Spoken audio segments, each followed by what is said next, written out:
Bom, eu vou falar para você sobre o PAD Projetos, né? Tem esse Azinho altinho aí, vocês vão entender por quê, que é uma abordagem que nós desenvolvemos para o desenvolvimento de projetos mirados principalmente em processos de transformação digital de pequenas e médias empresas industriais. Tá? Eu vou contar rapidamente essa história. Eu vou passar de uma forma sintética para dar tempo aí de colocarmos algumas figurinhas também no final da minha fala. Mas PD projeto é processo de desenvolvimento de projetos, e o ASIN, né, ele tem múltiplos significados aí, que na verdade são conceitos relativamente caros aí no contexto da transformação digital, que pode significar tanto ágil, quanto ajustável, quanto aumentado. Tá? E ao longo do nosso papo aqui, eu vou tentar justificar por que um modelo simples, né, para gerenciar projetos relativamente curtos, mas associados a uma pauta importante da empresa, que é a inovação, ele pode trazer essas características que são super importantes aí para as empresas. Bom, esse modelo, quem quiser conhecer um pouco mais, hoje o nosso papo aqui ele é rápido, né? O PD Projetos, né? Então, PD Projetos sem o A, eu vou mostrar o modelo dele aqui daqui a pouco, ele já tinha sido descrito nesse livro que vocês veem à esquerda. Eu vou colocar um ponteirinho aqui para interagir melhor com o material. Então, esse livro, O Modelo das Duas Rodas, é um livro que a gente lançou em 2017, um livro que trazia a experiência nossa de desenvolver e implementar sistemas de gestão de inovação moldados à realidade de pequenas e médias empresas industriais. Então, isso foi um programa que nós fizemos com o apoio da FIENG, do início dos anos 2010 até praticamente 2016, implantamos em mais de 40 empresas o modelo. E o PD Projetos, que era a nossa abordagem de gestão de projetos de inovação para as empresas, fazia parte do último módulo, né? Um módulo que aqui na capa do livro aparece em azul. Eu vou mostrar o modelo com mais resolução para vocês daqui a pouco. Então, nós fizemos isso, coroamos o trabalho com o livro em 2017, eu uso o livro aqui na sala de aula, meus colegas do GVT também, que é um livro, inclusive, que se encontra ainda, né, eventualmente tiver interesse, encontra em formato Kindle na Amazon. Se alguém gosta de livro físico, eu recomendo que vá ao site da própria editora, porque ele já está fora de catálogo dos demais meios de compra. Quando a gente começou a passar pela pandemia, nós fomos convidados aqui novamente pela FIENG para fazer um programa parecido, porém com um conjunto um pouco menor de empresas, um programa mais rápido, mas que incluísse a agenda da transformação digital. Então nós revisamos o modelo das duas rodas, né, o nosso modelo aqui de sistema de gestão de inovação, adotamos um modelo que ele tem características um pouco mais simples, mas que dialogam melhor com a pauta da transformação digital nas empresas, e fizemos uma abordagem complementar, que chamamos de modelo das duas rodas 21. O 21 diz respeito mais ao século, né, o século da transformação digital, né, e quisemos fazer referência a isso. Aí abreviamos o nome do modelo, né, chamamos simplesmente de MDR 21. Esse livro saiu numa versão mais completa e também numa versão compacta, porque a gente queria deixar um manual mais rápido para as empresas, né, uma leitura que não fosse muito acadêmica, muito carregada. Assim fizemos. Então lançamos uma versão compacta, uma versão completa, que acha-se no mercado, aí, nos formatos físicos e digitais também. E aproveitamos para colocar uma tarjeta comemorativa, que eu deixei ela bem discreta aqui, que foi o aniversário de 30 anos do nosso grupo de pesquisa, que é o NTQI, Núcleo de Tecnologia da Qualidade e da Inovação. Bom, isso dito, em grandes linhas, né, o que é o modelo das duas rodas? Tá? Então, de novo, hoje nosso papo aqui é especificamente sobre o PAD Projetos, que é o módulo das equipes de projeto, que é esse azul, de um sistema maior. Então, a gente introduz nesses livros um sistema de gestão da inovação. Ele tem 4 grandes módulos, né? é mais fácil de ver aqui no modelo tradicional, que é um módulo sobre estratégia de inovação, um módulo mais tático, que fala sobre questões de estrutura, e principalmente sobre a agenda de inovação da empresa. A gente fala ali sobre gestão de portfólio, captação de ideias. Né? A gente fala sobre organização do trabalho, e aqui entram questões acerca da cultura de inovação, questões de comunicação, valorização das pessoas, e entra a agenda aqui, o módulo das equipes de projeto, que nós vamos trazer o PAD Projetos para explicar como que a gente introduzir esse conteúdo aí para as empresas participantes desses programas. Tá? Então ele é representado dessa forma simplificada, né, só com 3 grandes momentos aqui, eu vou desdobrar isso para vocês aqui ao longo do nosso papo. Quando nós fizemos, então, o modelo das duas rodas 21, ou MDR 21, nós incluímos a pauta da transformação digital. Então, é mais do que colocar projetos de transformação digital numa abordagem de portfólio que a gente já tinha.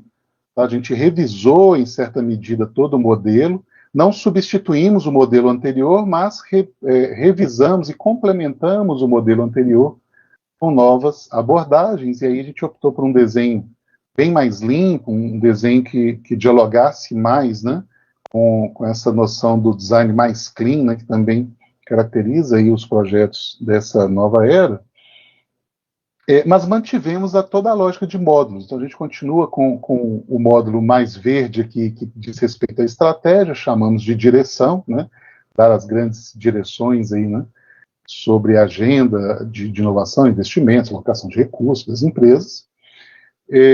Fizemos aqui, mantivemos o módulo tático, mas chamamos de tração, porque efetivamente o portfólio de projetos da empresa é aquilo que traciona um sistema de inovação, desempenho da empresa em inovação, e chamamos o módulo das equipes de projeto de ação, que é isso que o projeto faz. O projeto entrega o valor final que a empresa vai chamar de inovação, que precisa impactar em mercados, desempenhos, indicadores finais.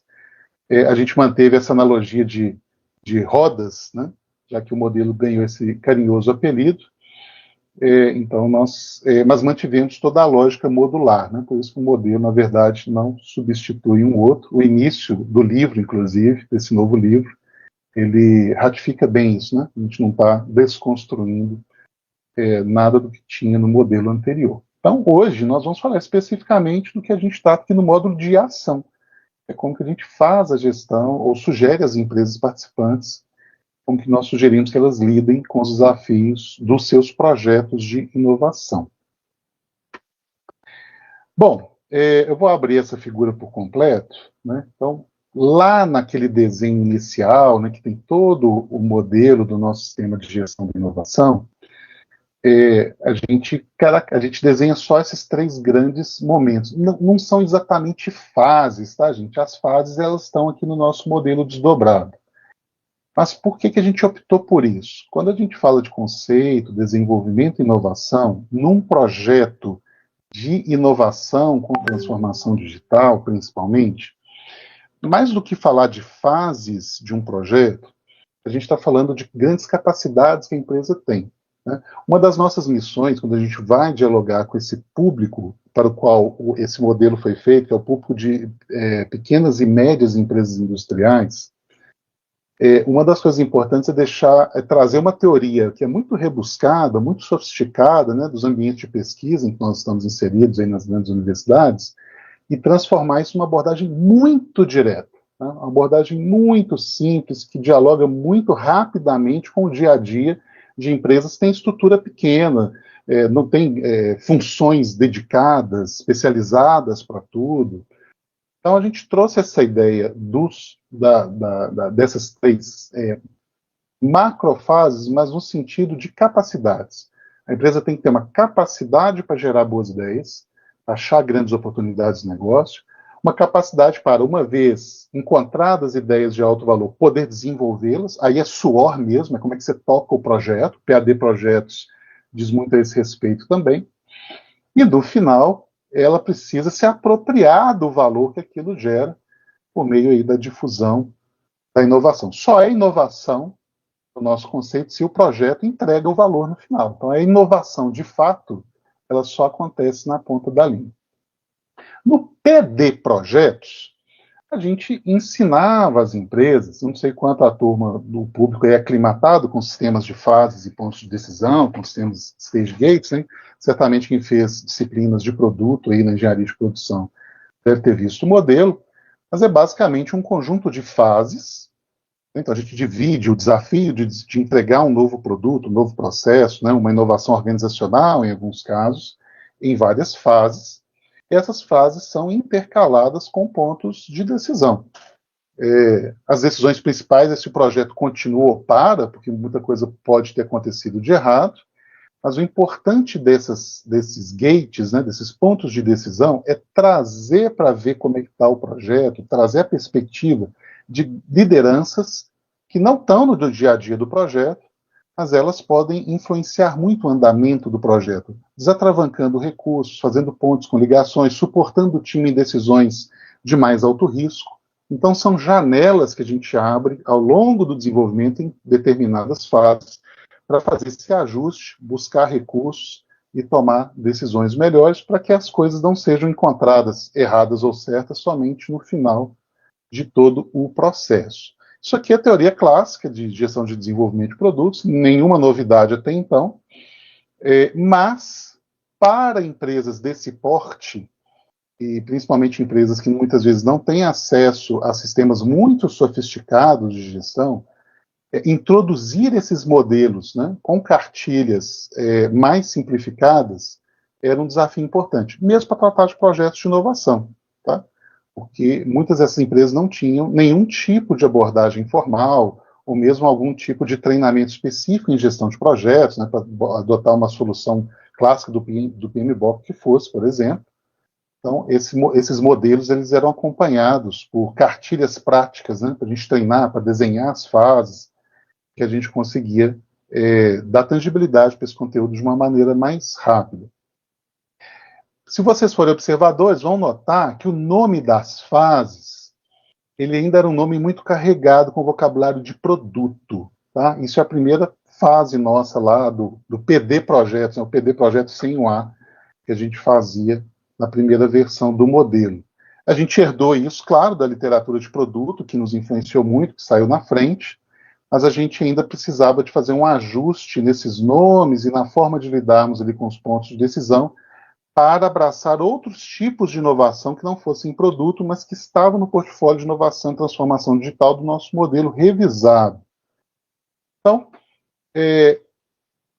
antes de mostrar como que foi feita essa revisão, é importante a gente localizar onde que a proposta se encaixa, tá?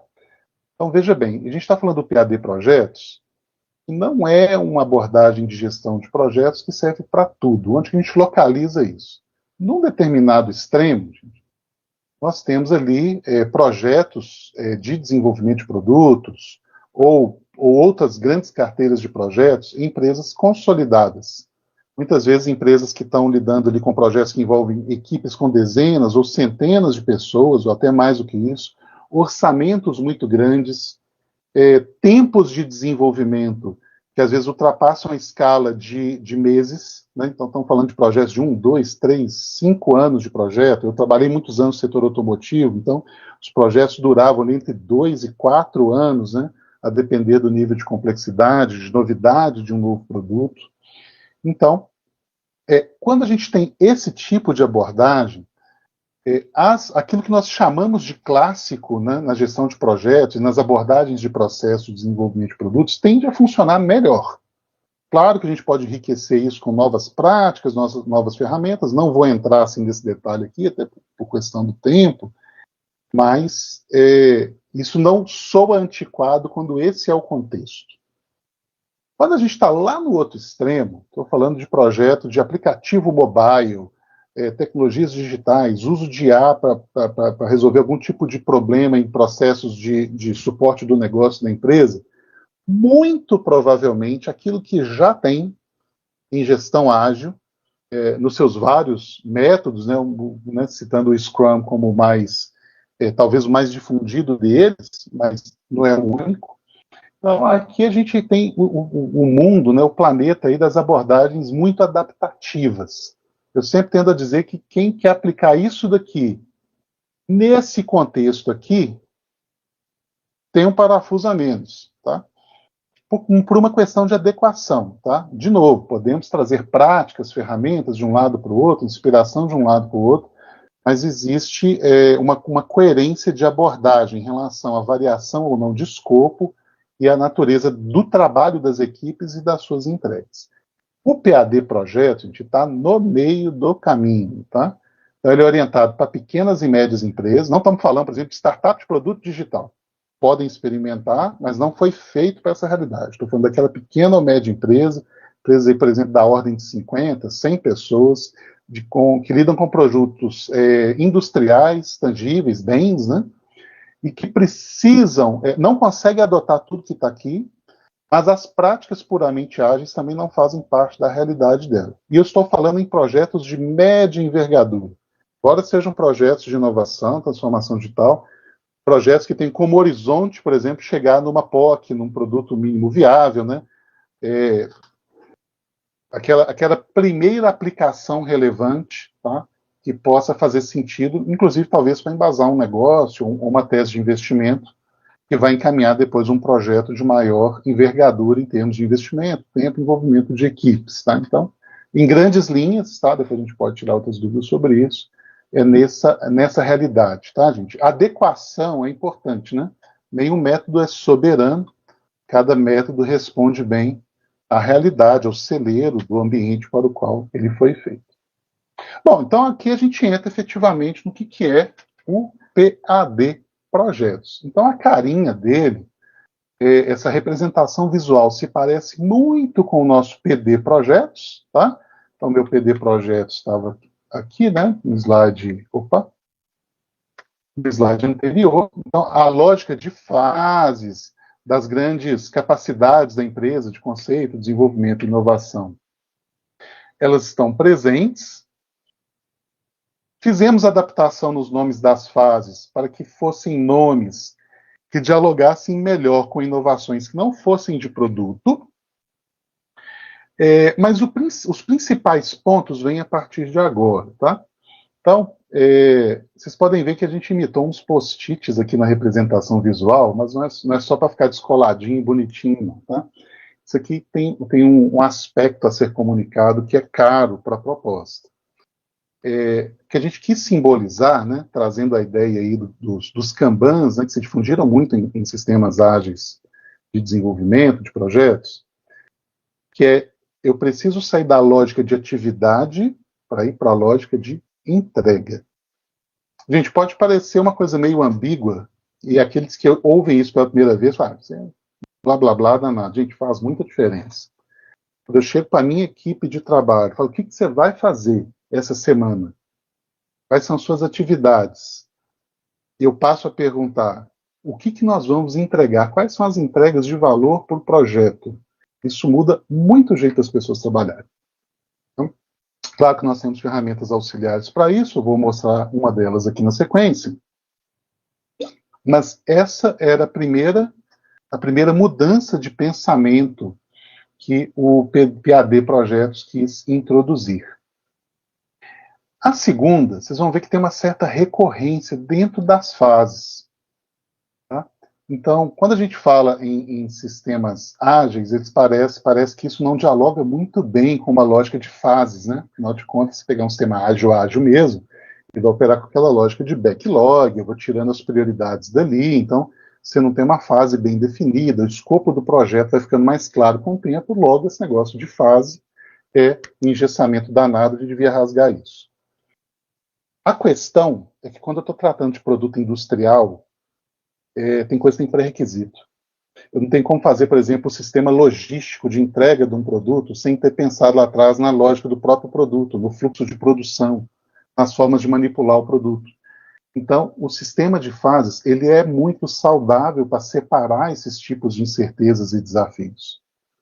Só que dentro das fases, e aí a gente bebe, né, da fonte dos sistemas ágeis, né, que são os trabalhos um pouco mais recentes do Robert Cooper, que foi a pessoa que cunhou, né, os sistemas Stage Gates lá atrás. Dentro da fase eu posso ter uma lógica ágil. Eu posso ter um backlog de fase, por exemplo. Tá? Então, a duração da fase, talvez a recorrência nas atividades, eu possa mexer. Então, foi o hibridismo, né, que nós tentamos fazer. Então, vou detalhar um pouquinho mais na frente depois. Mas um outro aspecto forte, né, que diferencia essa nova abordagem, ele está simbolizado por essa rampa aqui. Eu não estou falando de protótipo. Eu vou usar a palavra protótipo, ela é importante para a gente, mas nós estamos falando de modelos. Desde o início de um trabalho com um projeto de inovação, eu preciso de ter modelos. Esses modelos dizem respeito a modelos da inovação, né, se for de produto, mas modelo da inovação e desenvolvimento, modelos representativos do trabalho que vem sendo realizado, a gente vai falar rapidamente sobre isso, e modelos representativos do cliente, porque o cliente é alguém que eu vou conhecendo melhor ao longo das minhas fases de desenvolvimento. Por isso que eu chamo de modelos, não só protótipos. Protótipo é um dos modelos que a gente tem. E por que eles vão de abstratos a concretos? Porque no início a gente tem uma noção mais vaga dessas coisas. Com o passar do tempo, elas vão ficando muito concretas. Eu tenho um produto mais bem concretizado, ou uma tecnologia de processo, ou uma tecnologia de apoio mais bem concretizada. Eu tenho o cliente mais bem conhecido e tenho os meus modelos de trabalho mais bem registrados e gerando evidências para o projeto. Por último, gente, e fiquem tranquilos, porque esse é o slide que eu invisto mais tempo, eu estou chamando que nível 1. O que é isso, nível 1? A gente bebeu lá da turma do Seis Sigma. Lá é o seguinte, o cara começou a aprender, fez um primeiro projeto, ele é white belt, né? Ele vai crescendo, ganha novas faixas, né? Até virar um master black belt, né? Quando ele aplicou aquilo a projetos mais complexos, com toda a pujança aí das ferramentas mais completas que o sistema tem. Por que a gente está inventando essa moda aqui? Nível 1, cara, o que é isso? Nível 1 é se ele entendeu isso aqui que eu falei para vocês nesse slide. Por quê?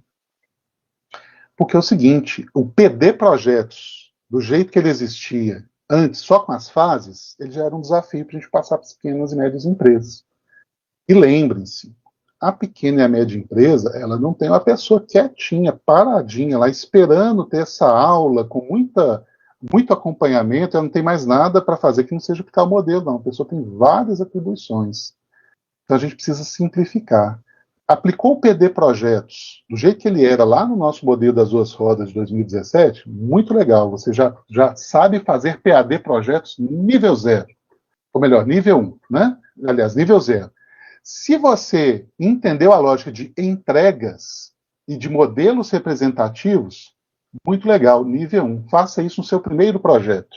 Implanta isso transversalmente, todos os projetos que fizer na empresa. Faz o primeiro projeto usando o modelo no seu nível 1.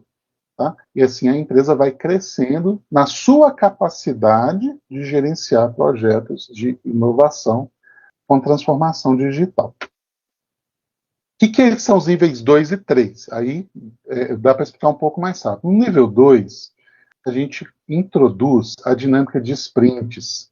Tá? A gente chegou a aplicar em algumas empresas. Aí existe uma discussão se você vai aplicar backlog de fase, ou se vai fazer uma dinâmica de Kanbans, o pessoal que entende, gosta de gestão ágil, sabe que tem algumas opções que se abrem, né, quando você vai gerenciar as atividades, tá? Mas então a gente buscava entender com as empresas qual que era a melhor forma de gerenciar as microentregas dentro de cada fase. Na maior parte dos nossos casos, nós usamos quadros de Kanban. Tá? Agora, lá na gestão ágil de software, o pessoal fala que faz sprint semanal, que faz reunião todo dia, né, as daily meetings. Isso depende muito da dinâmica do produto da empresa. Para a gente trazer isso para projetos de hardware, para projetos industriais, poderia não se adaptar muito bem. Né? As nossas equipes, para chegar nas POCs, né, nas provas de conceito, nos MVPs, elas não podiam ser grandes, tá? Como qualquer equipe ágil, mas a gente definia qual era o ritmo certo para fazer essas reuniões. Né? Se uma sprint ia durar 15 dias, 3 semanas, né? Claro que não poderia ser alguns meses, que descaracteriza a gestão ágil, a parte ágil, né, da abordagem de gestão. Mas a gente precisava definir isso com mais clareza. Tá? Quantos sprints teriam em cada fase, qual que seria o tempo médio das sprints. No nível 3, então, para além de implantar a lógica, né, de Kanbans e de sprints, a gente buscava estabelecer também um conjunto de métricas para demonstrar saúde no projeto, minimamente métricas de tempo, se as coisas estão em dia, métrica a respeito das pessoas, se as pessoas estão motivadas, envolvidas, informadas suficientemente, né, para contribuir adequadamente com o projeto, se está faltando gente, se a gente está com crise de recursos humanos, e também, claro, né, as métricas relacionadas à saúde financeira. Um projeto poderia ter muito ou poucas métricas, mas precisaríamos tê-las nessas categorias. E a gente, então, enriquecia as abordagens, os nossos cartõezinhos de tarefa, né, dentro dos nossos Kanbans, com mais detalhes sobre a atividade, de quem que é a responsabilidade, qual que é a atividade que vinha a seguir, enfim, toda a riqueza que é possível com esse tipo de atividade. Vou falar rapidamente aqui sobre os modelos representativos e as lógicas de fase, porque são diferenças também marcantes do modelo, tá? Como eu comentei, a gente não está preocupado em modelar só o produto, se for um projeto de produto. A gente precisa modelar o produto, a entrega, né? Precisamos modelar o cliente, modelar mesmo, né? A gente pode usar, por exemplo, um storyboarding para compreender melhor o desafio, a jornada do cliente. Nós podemos usar personas, mas a gente precisa crescer na nossa compreensão e profundidade do cliente. E nós também precisávamos crescer na compreensão das evidências do nosso trabalho, tá? Que é uma ferramenta auxiliar que eu mostro para vocês na sequência. Mas o importante é, desde o primeiro dia, cliente, trabalho e produto estão modelados. Pode ser um artefato de massinha, como vocês estão vendo aqui, pode ser uma coisa feita em CAD 3D, pode ser uma impressão em 3D, no caso de produto, né, coisas que podem ser feitas aí em ambientes maker, coisas desse tipo. O cliente poderia ser uma breve descrição de suas necessidades, uma primeira pesquisa de opinião, mas deveríamos sempre evoluir e a cada sprint do projeto perguntar o que nós aprendemos de novo sobre o cliente, o que nós podemos evoluir na nossa concretude do produto, da proposta final, como que nós temos modelado o trabalho.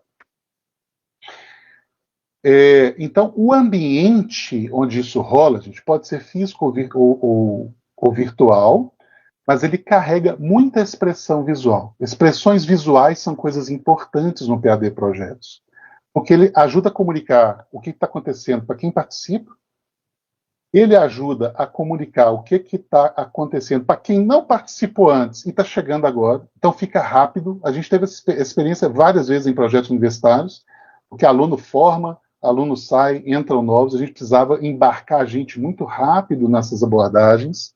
Então, ter um ambiente visual é importante. Quando ele é físico, a gente pode plotar e botar essas coisas na parede. Se ele for virtual, você pode ter um whiteboard, como um Miro, pode ter Google Slides, coisas assim que são de fácil uso para todos, ou outras ferramentas digitais, mas o importante é que tudo esteja num lugar só, tudo comunique visualmente com quem participa.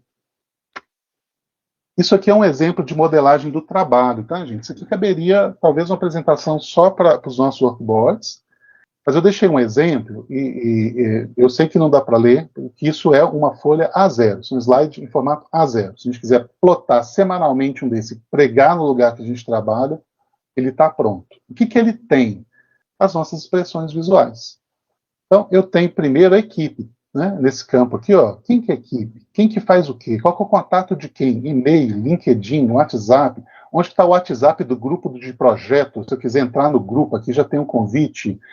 Onde que está a nossa nuvem? Onde que a gente se reúne? Quais são os links das nossas reuniões com o histórico? Isso aqui é um quadro, várias coisas são links, são clicáveis, tá? Onde eu comunico o que está acontecendo no projeto. Então, nesse exemplo, esse é um dos projetos em que a gente aplicou, a gente deixava várias entregas que tinham expressões visuais mais marcantes prontas, né? Aquilo que excedia, que não vai caber, né? Nem tudo que você faz um projeto vai caber num quadro A0. Em alguns projetos a gente fazia 2, 3, mas mesmo assim ficaria carregado. A gente tem os links para as pastas, onde estão os relatórios, os detalhamentos, mas tudo num lugar só. quem você precisa procurar está nesse lugar, as entregas principais estão nesse lugar, a nossa agenda está nesse lugar, então a história do projeto, né? Se você quiser te contar a história do projeto, os padrões, templates de logo, PowerPoint, Canva, para quem usa Canva, logomarcas, está tudo pronto. As metas do projeto estão declaradas, então a gente tentava agregar tudo num lugar só que tivesse um apelo visual importante. Vantagem, reuniões com os gatekeepers, por exemplo. Quando a gente está num projeto Stage Gates muito formal, a gente vai fazer aquela apresentação para a diretoria, todo mundo para a semana inteira para ficar fazendo PowerPoint e fica penteando o que vai mostrar lá, e nisso o tempo do projeto está comendo. Então, qual que era a ideia? A gente deixa um ambiente físico ou virtual pronto, que conta todo dia a história do que está acontecendo, o que nós estamos entregando e quais são os nossos desafios. Chegou o diretor da empresa. O que está acontecendo? Vem cá no workboard que eu te falo agora. Então, é o princípio da transparência também aplicado ali aos ambientes de trabalho. Gente, super funciona. Super funcionou. A gente perdia muito pouco tempo com atualizações e fabricação de apresentações específicas. A gente foi em vários fóruns, abria isso. Claro que quando a gente abre isso no fórum, a gente dá um zoom, vai navegando, né? Em cada campo, em cada folha aqui do nosso workboard, tá? Inclusive, nós temos um artigo publicado no último CBGDP, está disponível aí nos anais, o último CBGDP, especificamente com o funcionamento básico dos workboards, um exemplo mais detalhado. Por fim, que eu acho que também é marcante, é como é que as fases funcionam, gente. A melhor maneira de eu explicar isso, né, nos 3 minutinhos que eu tenho aí, é o seguinte. Chega para um aluno de engenharia, talvez uma boa parte do público que está assistindo a gente é aluno de engenharia. Pergunta para o aluno de engenharia, que período que você está? Ele vai te responder assim, estou mais ou menos no quinto, professor. Ou estou no quinto fatorial, né? O que quis dizer? Ele se sente pertencente ao quinto período, os amigos principais dele estão lá, o nível de maturidade que melhor expressa o momento dele no curso está ali. Talvez a perspectiva para ele completar o curso é calculada a partir dali. Mas ele puxou uma optativa do sexto, você faz uma matéria do quarto que ele ficou devendo ali, tropeçou no cálculo, nos algoritmos, mas ele se vê como do quinto. Gente, projeto de inovação com transformação digital cheio de incerteza é a mesma coisa. O projeto não tem que travar numa fase, porque faltou uma entrega, faltou um elemento, não. Claro, o time vai sentar e vai avaliar a pertinência daquilo. Mas eu estou falando muito mais a respeito de qual fase identifica melhor um projeto e qual que é o grau de maturidade do projeto dentro de um grande sistema de desenvolvimento, do que exatamente se ele cumpriu tudo. Então, a nossa ideia aqui nos gates é avaliar isso. Tá? Então, mas tem uns kanbans que ficaram para trás do projeto anterior. Cara, a gente pode passar para a próxima fase? Essa entrega que ficou? Faz sentido? Vai penalizar? Não vai? Será que tem alguma coisa ali da frente, que lá no início do projeto a gente imaginou que, putz, tem que fazer isso só no final, tal, mas agora a gente sentiu que dá para antecipar essa entrega? Traz ela para a fase que a gente está entrando. E essa é a reflexão de todo o gate.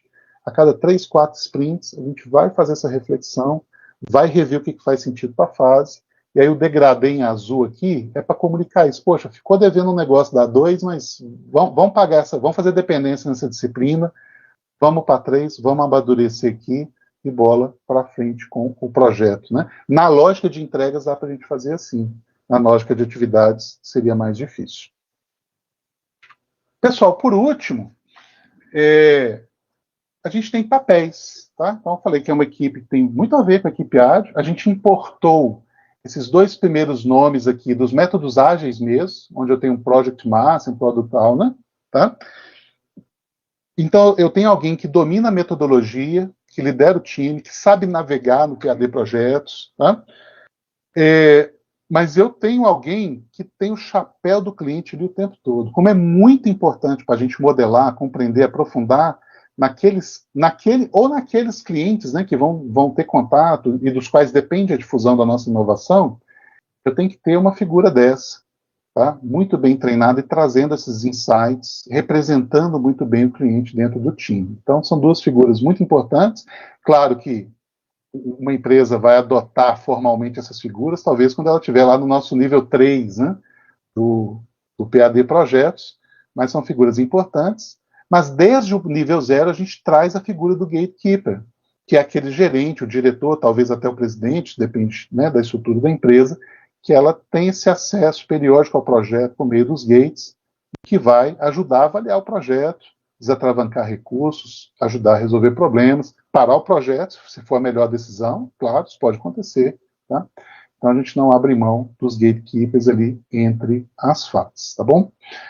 Pessoal, tem outras reflexões, claro, né? Assim como o backup, posso deixar o material disponível também, né? Que momento, assim, se você usa ou não usa o projeto, eu tentei abordar isso um pouquinho lá no início, né? Para a gente ganhar tempo, ok?